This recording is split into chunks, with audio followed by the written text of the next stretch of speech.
Good afternoon from New York City to all our viewers in North America, Europe, Romania, and anywhere in the world. Thank you for watching. It is my pleasure to welcome you to a new edition of the Feraru Conferences online, one of our permanent programs named after the unsung hero of the professional Romanian cultural diplomacy in the United States.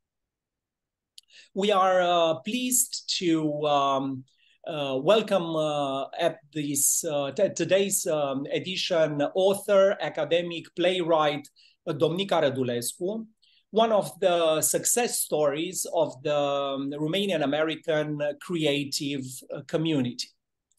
Domnica Rădulescu is a distinguished service professor of French and comparative literature at Washington and Lee University.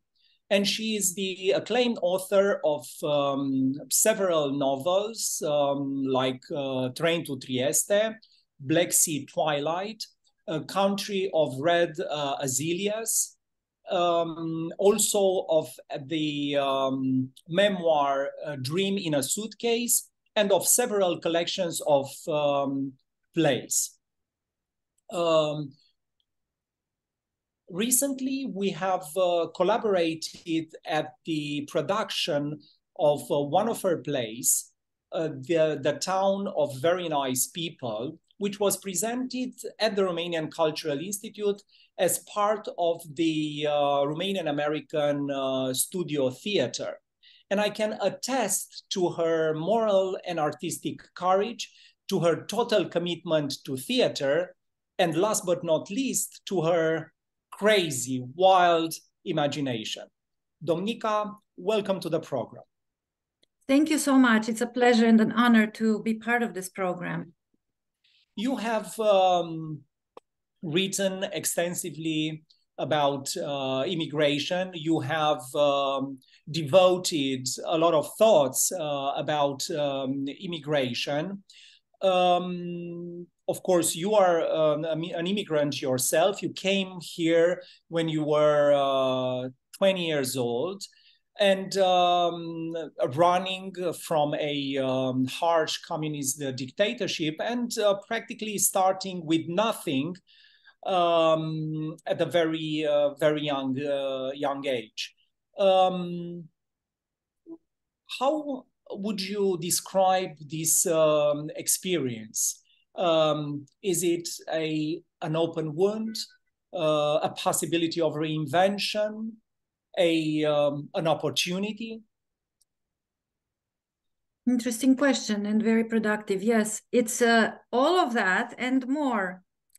Of course, the immigrant experience is a very profound one, and there are as many immigrant stories, of course, as there are immigrants. Yes, as you mentioned, I escaped. I left Romania in the early 80s. And I could say that that was maybe or at least one of my most courageous and also painful acts, this radical action of uprooting, of displacement. And with years going by, and as I've been trying to make a life for myself and to accomplish my dreams, the dreams that were locked in that suitcase that I left with. As you know, the title of my memoir is Dream in a Suitcase. I have come to several realizations regarding the immigrant experience, or as I like to use the term exile more than immigrant, because it has to me a more philosophical, wider connotation.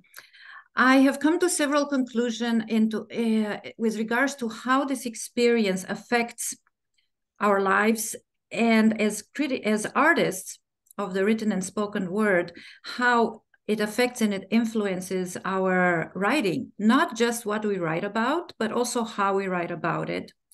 I also consider that the experience of exile and of the kind of uprooting and displacement that those like myself of that generation who left before 1989 and left without the notion, without the belief that we might ever return, as I did. I actually only returned 16 years later after my departure. That it causes what I call a sort of ontological mutation, in that it is like a form of psychological amputation or a form of death, which hopefully is followed by a form of rebirth and reinvention, as you so aptly put it. And I often quote a favorite cultural critic of mine, Edward Said, who said beautiful words about this experience and what it does to one's psyche, to one's life, to one's personality. And he says, I quote, actually, I use this quote as a motto to my memoir. He says, "Exile is the unhealable rift between a human being and a native place, between the self and its true home. Its sadness can never be surmounted." However, as the poet, the Nobel Prize-winning poet Joseph Brodsky said, this also offers the opportunity for recreation, reinvention, and hopefully for moving from worse to better, moving towards a path of accomplishments and of fulfilling one's dreams. Do you still have a connection to Romania and Romanian literary scene? Do you still have a connection with Romanian language? You write in English. You write sometimes in French as well. Do you still write in Romanian? Are you still interested in what's happening in Romania from a literary standpoint? That's a lot of questions, a very complicated, layered. This is a show with a lot of questions, Domnica. Yes, yes. I love it. Yes, of course. I always carry Romanian language and Romania inside of me. It is the culture, the country, the emotional and cultural and linguistic landscape that has formed me. I didn't leave as a small child, but as a young adult. So absolutely, I continue to speak Romanian. My children are perfectly bilingual, then trilingual, quadrilingual, because Romanian language is such an entry into so many other languages. Wow. And yes, I do write in English, because having left at a young age with this very intense dream of becoming a writer, a playwright, an artist of the written and the spoken word, I felt that the need to express myself and to write in the language in which I'm living. But yes, I do carry, as I said, I do carry the Romania inside of me. I keep in touch with the Romanian literary and theatrical scene. It's also an evolution, I've gone through periods of distancing myself and then returning. I have I've established very strong and productive relations with many Romanian scholars and artists in the American diaspora. And that has been very productive, has resulted in the creation of co-edited collections. I also sprinkle echoes of Romanian language in my creative writing, in my fiction. And I think that those of us who write in English as a second language, many writers, we bring in something new. We bring in our voice, in our narrative voice, in our creative, in our authorial voice, we carry and we bring something of our native languages, even when we do not write in those languages. Maybe certain phrases, certain use of language, as well as use of what is called polyglossia, which is, I sprinkle my writing with Romanian words, French words, because I traverse and I negotiate many cultural and linguistic universes, and I traverse them sort of pretty smoothly on a daily basis. So yes, Romania and Romanian is part of who I am in very profound ways. But let us not forget also that my relationship with the country is an ambivalent and ambiguous one, because it is also the country that I left that I ran away from as a young woman. I do return often because my roots pull me, and I have this need to reconnect with the place that formed me, that is responsible for my formative years. So yes, now I do return on a regular basis. I came to Romania 2 times for longer periods on Fulbright fellowships in Cluj at the Babeș-Bolyai University, and more recently at the University of Bucharest, in the exact building and faculty that I was myself a student several decades ago. So it is a continuing journey and evolving journey. It's like art for you as a character, right? Yes. Talking about your many relationship with Romania, which are, as we see, very strong. How do you feel your books have been received in Romania? That's something for the Romanian public to say. As an author, you are pleased with the reception. You are pleased with the reaction of the Romanian readership. Well, my first 2 novels, Train to Trieste and Black Sea Twilight, were also translated into Romanian. Actually, I have the translations right here. This is the Black Sea Twilight, Am urc la Marea Neagră.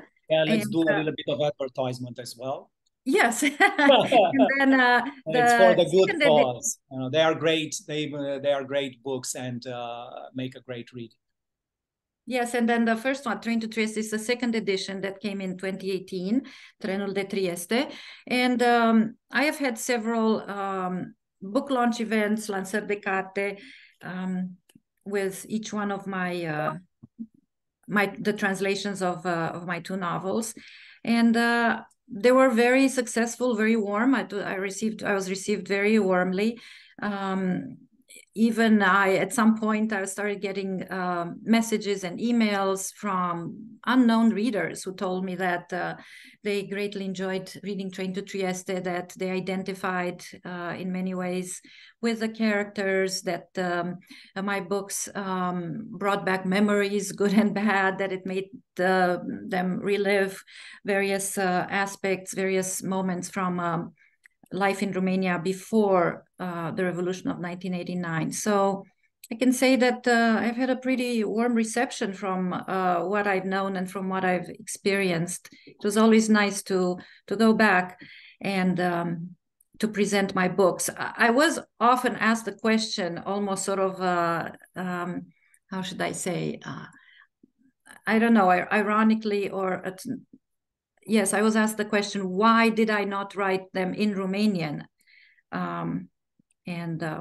I've already given that answer at the beginning, that I write in the language that I live in, and it comes most naturally. I think it was a difficult choice, but once you made that choice, it served you, the decision served you very well.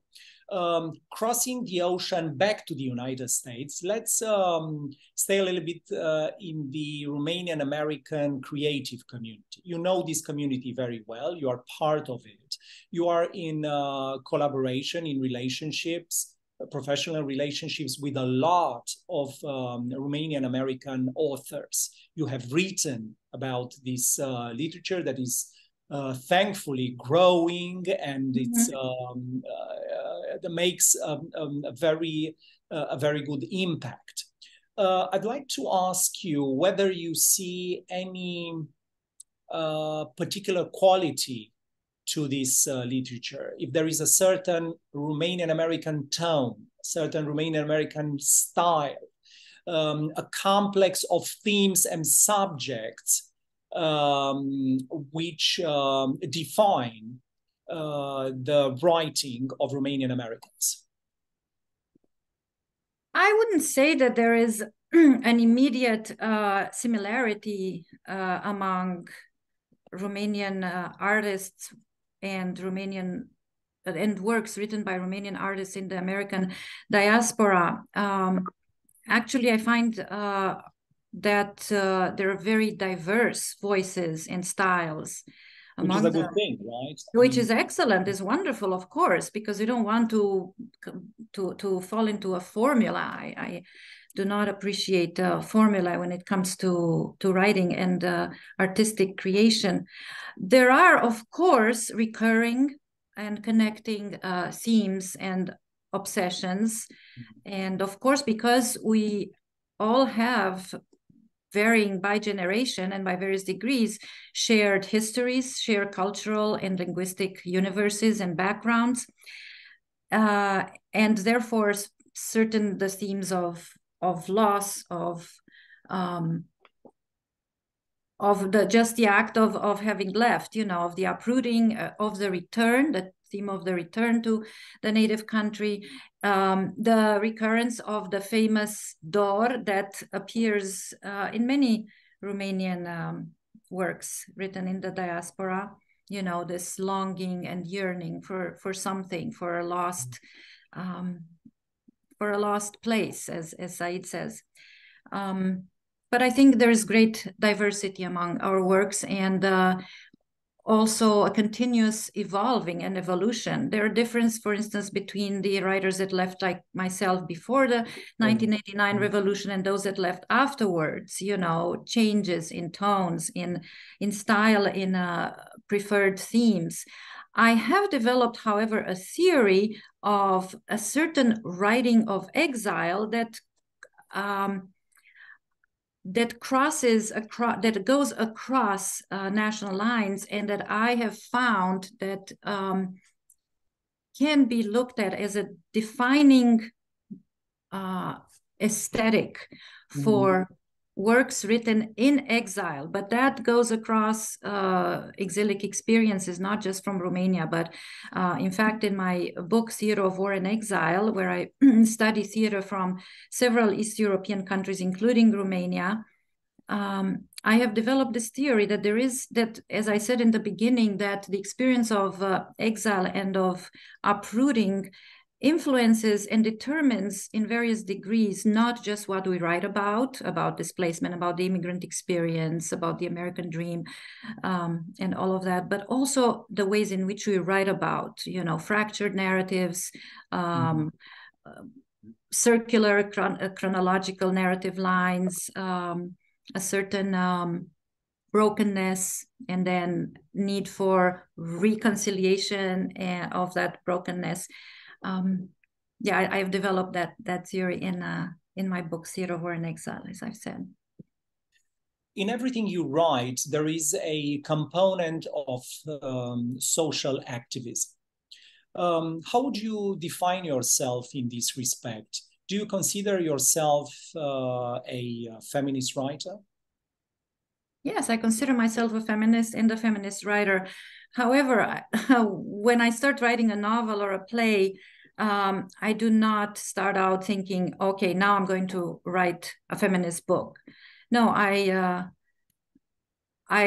consider myself a feminist writer because I create empowered, strong, complex female characters. It's just the way I create and I write my books, my novels or my plays. Female characters that are not damsels in distress, that whose lives and preoccupations do not all revolve around one man, around the love of one man, as much of the literary canon written by male writers is. Characters that tell their own stories in their own voices. In other words, I give voice to the female experience. And in the world, us girls have been kept out of the literary canon for a couple of millennia, and it's I would say in the last maybe half a century or so that our voices have started to be inserted. We've started to insert ourselves more prominently within the literary canons, I should say. I often resort to the writings of Hélène Cixous, which have made a great impact on my thinking and my writing, who says that women are and should be, women writers are and should be thieves of language, but also fly with language. She writes in French, and the French has this beautiful play on words, voler, voler avec le langage, fly with language, and voler le langage, being thief of language, stealing language. Therefore, exactly as I have said, reinserting ourselves in the literary canon, writing from our experiences as women in the world. So I do not like to write propagandistic or demagogical literature, because I care a lot about craft. There's plenty of that too, let's face it. That what? I'm sorry, what? There is plenty of that too. Oh, yeah, no, and I do not appreciate. An adept of that. No, I do not. Yeah, you're. No, I do not appreciate. And sometimes you have been quite critical of some strings of feminism or some feminist attitudes that you found maybe dogmatic. Yeah, or even imprisoning. Yeah. Of course, I do not like anything that becomes dogmatic, that becomes at places that creates these boxes, you know, and very strict structures and frames. That I create my own feminism, and I draw from many trends of thought, and I also make it my own from my own experiences and from my own observations of being a woman and a woman professional and a mother in this world that is often hostile to women. But my writing is also very life-affirming, you know, and I believe in our writing having the capacity to reinvent worlds and to participate in new world making. We certainly need that, because our world is pretty messy. Definitely thinking of your theater, for instance, there is a very well-defined world there, very interesting, striking, a world that needs to be discovered and understood and enjoyed, because there is a lot of humor in your writing as well. Talking about your writing, you are a very prolific author. You write academic prose, of course, studies and research. You are a playwright. You are a novelist. Why haven't you settled for one genre? Is there any favorite genre that you would feel more at home, more relaxed, or you think that that particular genre serves you better in what you have to say? Well, first, why should I have settled on a genre? And secondly, I am not relaxed when I write.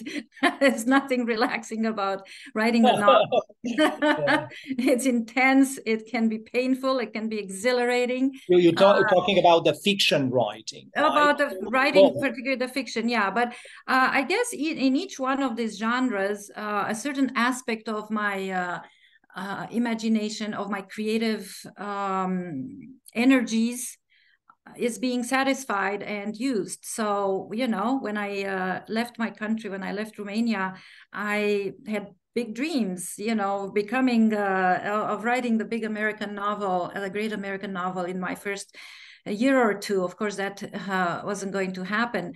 But for instance, theater allows the extroverted, the performative, the interactive aspect of my personality and intellectual framework to express itself. Also, I find extremely satisfying the power of theater to connect with the world, because it is the most social of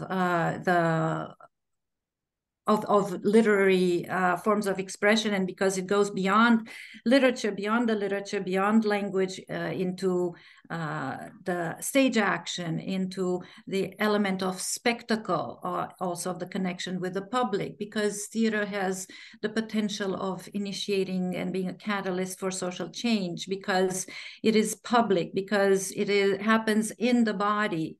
And there is something, I've always found something magical in the presence of an artist, of an actor's body on stage. So I started. I can attest to that, because you are the soul of our production, not only the playwright of our production, being involved in all creative aspects and doing it so enthusiastic. Yes, I love that part. I love that working with people. I've directed many plays. I started in theater as an actress, and I directed many plays throughout my career of teaching French and literature with students. But I consider myself above all a storyteller, and I go back to when I left Romania. I had this big dream of becoming a novelist, and I find different pleasures and different satisfaction in writing novels. The novel writing to me is a very complete and also very strenuous activity and endeavor. I compare it often to building of a house, that you put brick upon brick, and sometimes one brick falls and everything collapses and you have to start over. It's a very intense and complex kind of work and creation, whereas in writing plays I find and also it's a more restrictive because you have to be very careful how you build the plot, how you create the development of the characters, and I write more in the realistic mode in my novels. However, in theater, I find great satisfaction because I find it gives me more freedom, because theater offers the opportunity of creating divergent voices, conflicted situations that are alive in front of the audience, because theater has I sometimes, if I compare writing novels with building a house, I sometimes had the image of, when writing a play, playing with Legos, building a house, being a construction out of Legos, because it's multicolored. It affords you great freedom of expression, and sort of really that's where I let my, as you said, my crazy wild imagination really go wild. And as you know, my plays quite often, more often than not, leap from the realistic mode into the absurd, into the surreal, into the fantastical, the playful. Yeah, it's a very strong fantastical voice. It's a very strong surrealist voice there, to the enjoyment of the public. And also, I think this way of writing offers a lot of possibility to a good director and good actors. Your freedom, the freedom that you feel while writing theater, I believe translates to the freedom that the directors and the actors enjoy. In all your fiction writing, it seems to me there is a strong autobiographical element. Why is that? Well, why not again? And also, I think all work is autobiographical by various degrees. Some works are more obviously in more evident ways. Others, the autobiographical element and the personal elements of the author are more coded. I mean, even Stephen King's novels have aspects very well hidden of the author's life, because art that is most authentic, and the writing that to me is most authentic, and it ends up touching others and being what I consider an awakening. I really think that powerful art has to be, and to produce an awakening of sorts, to have a transformative effect. It all comes from the depths of our being, of our thinking, of our formation, of our cultural background, of our imagination. Imagination is autobiographical. It comes from our experiences, from our intellectual, psychological makeup.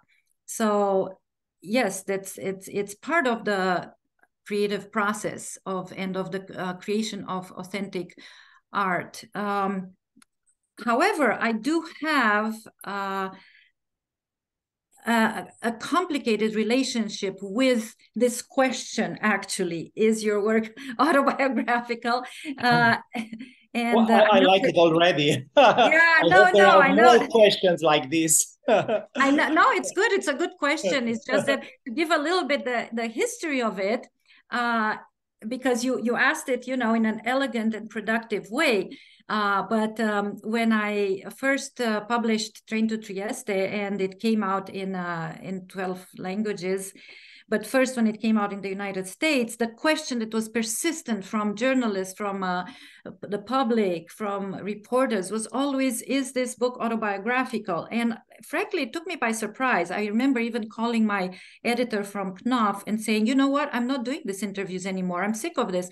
I worked so hard, years and years, because it takes me several years, about 4 years to create, 4 or 5 years even, to create a novel, to write it, to rewrite it, to construct it. And I said, I worked so hard on this. Why are people all interested in what part of my life is it? I said, it wasn't very hard to create the messiness of my life, but it was very, very hard to create this novel. So why does everybody just want to know about my life? And she said, you know what, readers in general, they are interested, they want to see, to know, to understand the person that has written this book, and then they are interested in the book. Okay, that I don't much buy that, but in any case, I was so thrown off by this, because I was also expecting questions about the craft, about the sources of inspiration, about the creation of characters, and yet because there was a professor of literature. You teach these exactly. things every day. Probably the readers just want to identify with one character or learn, or yes, right, to find that character. Absolutely. And of course there are autobiographical elements in all of my writing, but by various degrees, So I swore then that I was never going to write my memoir.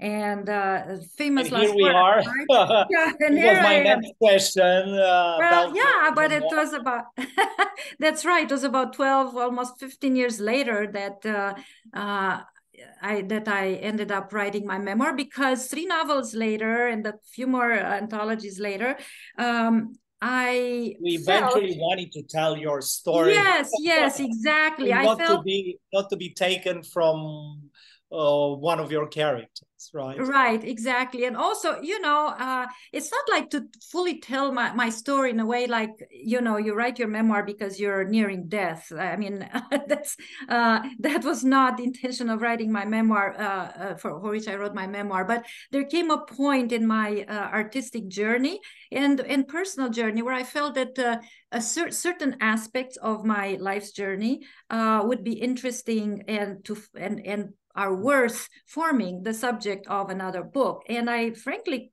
created and crafted my memoir. Here it is.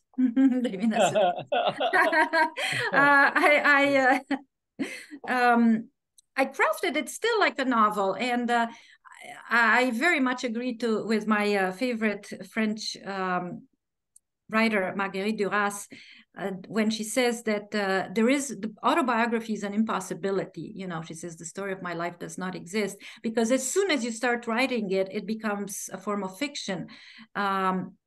And also, we have to remember that a memoir is not really the story of one's life, but the story of the memories of one's life. And memory is often an unreliable vehicle of experience. And when you write it, you have to recreate it, to reinvent it. I could say also that I wrote my memoir in a desire to remember, because I have lots of sort of black holes of my memory, which are have been caused by various traumatic experiences. And it helped me. It was very therapeutic, very cathartic to write the memoir. It was at times very hard, because it led to reliving certain episodes of my life that were difficult or painful. It was also exhilarating and liberating. So I sort of felt that at the end of writing my memoir, there was something that in myself, in my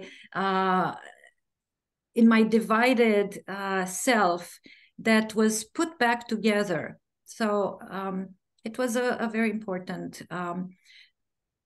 action to write this memoir. I think it's a very striking book. It's quite impressive in the way it goes very deep into your life biography. It's very opinionated. I mean, really? it's part of the character, of course, but with a courage, with an openness that I believe must be celebrated. And definitely I recommend this memoir as a at times troubling story of a female immigrant starting from scratch here in the United States, climbing the social and professional ladder, and also having a lot of experiences, and some of them quite ugly, I would say. So it's a page turner, like everything you write, Domnica. But at the same time, it's sad at times, because you're not shy away from you don't shy away from difficult topics, from painful experiences, and I wonder how you could delve so deep into your life and emotions. How painful it was.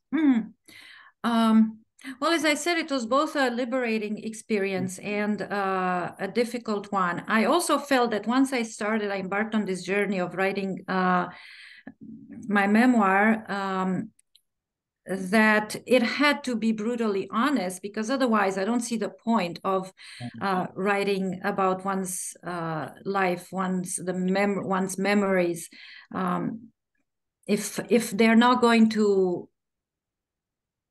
be a form of revelation, right? I don't want to say that, you know, to give for a lesson, because I don't write anything in order to... Although I would say, I mean, I would say that I would recommend it to somebody who would like to start in anew here in the United States. I would urge that person to first write this book, and then make the faithful decision. To first read the book, right? First read the book, and then because I think it's not a lesson. You are not pedagogical. You are not a teacher of your life or the immigration of other important subjects that are tackled in the book. But I think it has this, because it's so powerful and so open, so sincere. I think it can be a very, very good teacher for anybody who would like to follow this path in life. Oh, thank you. I'm so happy you think that. I think I have had similar responses actually from many readers, and from many particularly women readers who are also immigrants and who are also academics and who are also mothers, because I have created my novel, as I said, crafting it still like a novel, and I appreciate the fact that you refer to the character, because I do consider the person, the narrator, also the heroine. You know, there was a level of distancing from my life. I had to engage in a form of distancing in order to write this, and in order for it to have an appeal, to not be just so personal that nobody could identify with. So that distancing is always necessary in the writing, both an immersion and a distancing. The two are necessary. And yes, at times it was very hard, but as I have felt that since I'm writing it, I am going to delve very deeply, and I have crafted it on the thread, on the line of the immigrant experiences through everything, through every aspect of my life. So it's like pulling this thread of the immigrant experience through my first years and my coming of age period, to my creating my life as a mother, as an academic, through all the aspects of my life, whether professional or personal, really to show how the experience of immigration affects all aspects of one's life, professional or personal. And I think I have, by some degree, succeeded in doing that, showing how, you know, a heroine, a person, a woman can exceed, can cross many obstacles, can face vicissitudes while still keeping one's hope, one's capacity for love, for believing in change, in transformation, in beauty. This is, I guess, if there is a message, it's that. It's despite all vicissitudes and hardships, really to keep one's belief in the possibility of renewal and in the power of love and creation and the imagination. This is also the memoir of a very successful person. And I want to talk a little bit about success, literary success, because Train to Trieste was a major success in terms of public and also critical acclaim. How do you respond to success? Have you fought for this success? Have you always wanted this kind of success? How have you negotiated being successful? Because this book was truly a literary success. Yes, another complicated, complex, multi-layered question, Dorian. Well, success comes. Yeah. Yes, I know. It's good. I like a good challenge. Well, success comes in many forms, and there are different measures of success. And of course, all writers and artists wish to be recognized, to acquire recognition, to be read, to be heard, and to be appreciated, right? Frankly, very few have it, I'm afraid. Yeah. Yes, of course. It's so success is a roller coaster, and really it depends a lot on what you expect of yourself and what do you want to do with your writing and where you want to take it. Again, I turn back to that young woman who left everything behind her and got on that plane by herself with a suitcase full of dreams and a few clothes for all weather. I wonder who that woman be. Yeah, who can it be? I turn back to that, who had this big dreams of becoming, of expressing herself in a variety of artistic mediums and forms, and achieving the level of success that we all want, which is recognition, public recognition, right? So, but things are never as one expects. They don't often turn out the way one expects, and particularly when you leave and arrive in a different country with nothing, as you pointed out, except for with a big dream. So I started in my writing career, building my academic career through many scholarly books. I wrote a lot about French writers. I wrote my doctoral dissertation on André Malraux. Actually, I wrote about Albert Camus, about Georges Sand. And then I started diversifying and moving more into studying and writing scholarship about, for instance, women writers, exile writing, so on and so forth. All this time, I was writing fiction, but not having the courage yet to bring it out there, because I was very particular. I felt like I did not want to bring my creative writing out into the open until I felt satisfied with it, until I felt like there was something I could be proud of. So it took me actually many years, also writing in a language not my own native language, to find my literary voice. And that first novel, Train to Trieste, was written in many different versions. In fact, earlier versions were called Notes on the Margins of a Broken Mirror. And it was when I found my voice, is when I turned to telling the story in the first person. And that was sort of a decisive moment. And frankly, then I started looking for publishers and for agents, and it was almost like a big surprise when, after many, many rejections, I found an agent who loved my work, and then I wrote to several of my favorite women writers, well-known published women writers, one of them being the mega bestseller and award-winning Latina writer, Sandra Cisneros, who happened to like my writing a lot, and she mentored me, she guided me, and soon after that, I went through more rewrites of the novel, and she supported me quite a bit in this first endeavor. And then it came as almost as a surprise, as an unexpected saying that my book was bought by Knopf, and then it just all spread like wildfire.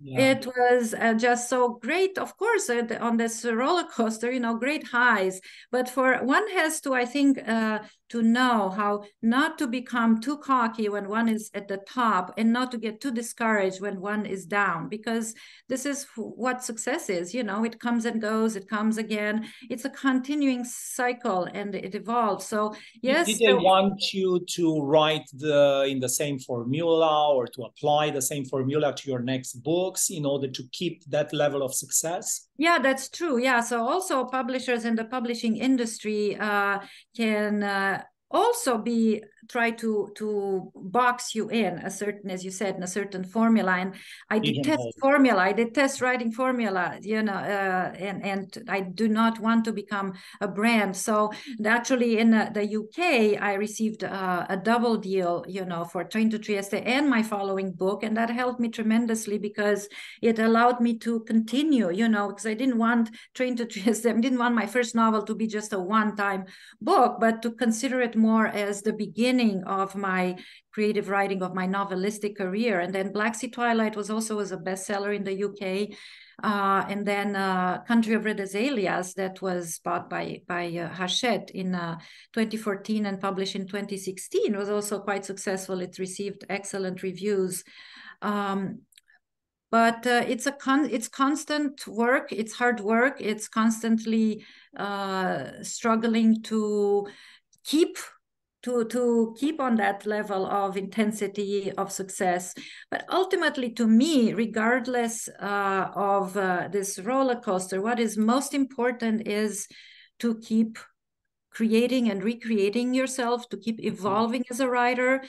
As I said, I do not want to limit myself within one formula, but on the contrary, to keep evolving and developing my writing, renewing myself through my writing, writing in more experimental ways. I do always experiment with style. That is very important for me.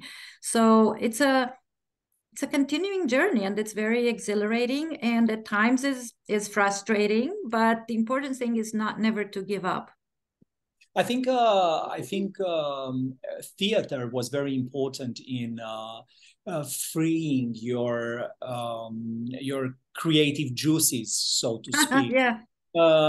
You touched upon the fact that you felt and you feel so liberated, so free when writing theater.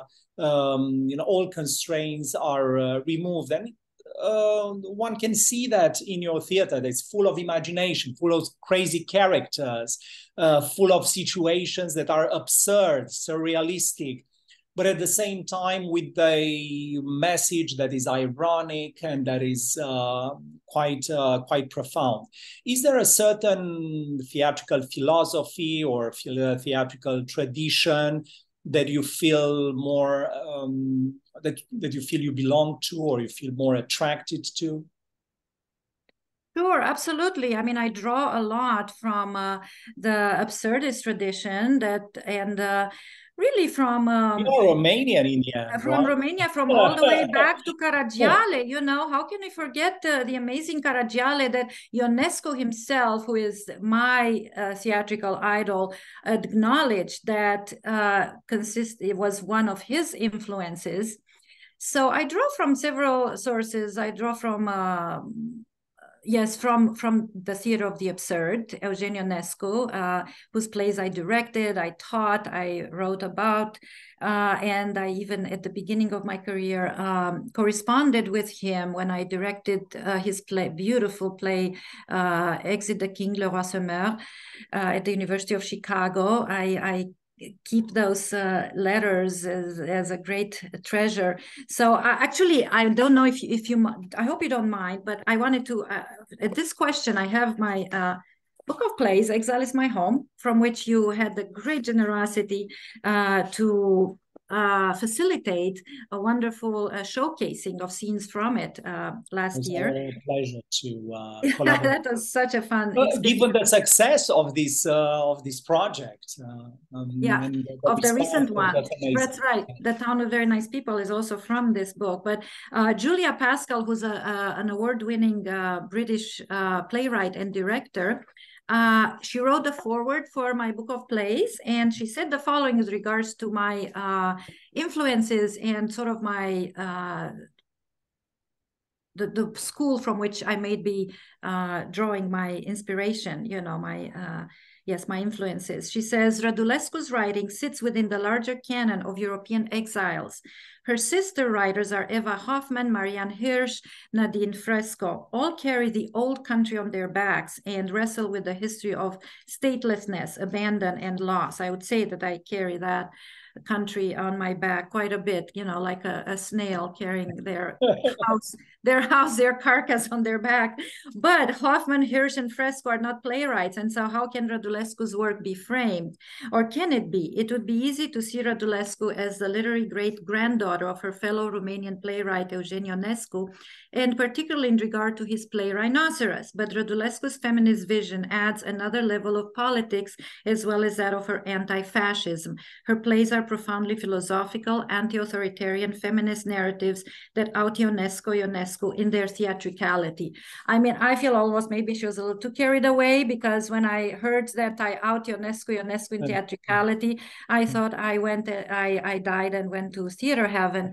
But one thing that is not mentioned there and that I'd like to add is that I also have drawn that my theater writing has also been influenced by feminist playwrights such as Franca Rame, for instance, that I greatly admire and have also taught and directed. So there are several influences, but in terms of aesthetic, of this aesthetic of the absurd, of the surreal, they come from a certain, from, as I said, Eugenio Ionescu, also Samuel Beckett, that I also taught quite a bit.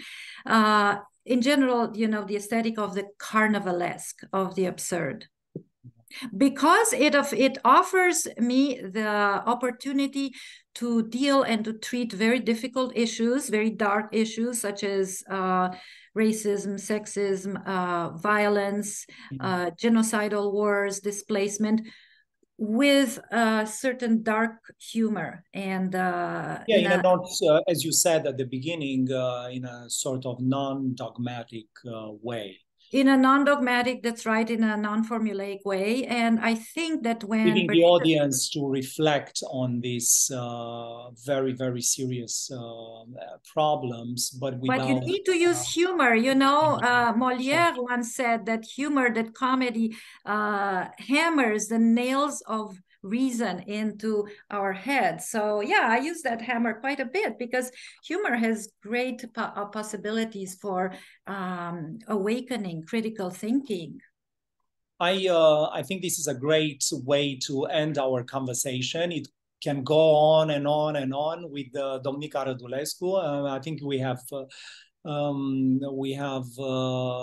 covered just very little ground, given the extension of her writing and American experiences. But I can't help myself not asking you something that doesn't have to do apparently with literature, but has very much to do with you, with your life, with the way you have negotiated immigration, your academic career, and your writing career. Very few people know that you are a long-distance swimmer. Oh, my goodness. A very successful one that has tried and succeeded in places that I wouldn't have dared to, I don't know, go into the water.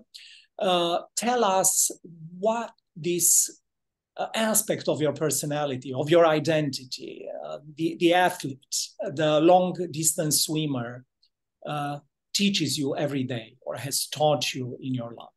I love this question. Thank you so much for it. And actually, it is connected with the, you'll see why it is connected somewhat with the autobiographical writing and the back and forth between that I always establish between the two-way street I establish between fiction writing and life. You know, in autobiography, it's a double way, it's a two-way street. Namely that often I create heroines that have done or do things that I wish I can do, and that sometimes my own heroines inspire me to do things that I haven't done. So the heroine of my second novel, Sea Twilight, I have it right here. Oh, it just so happened.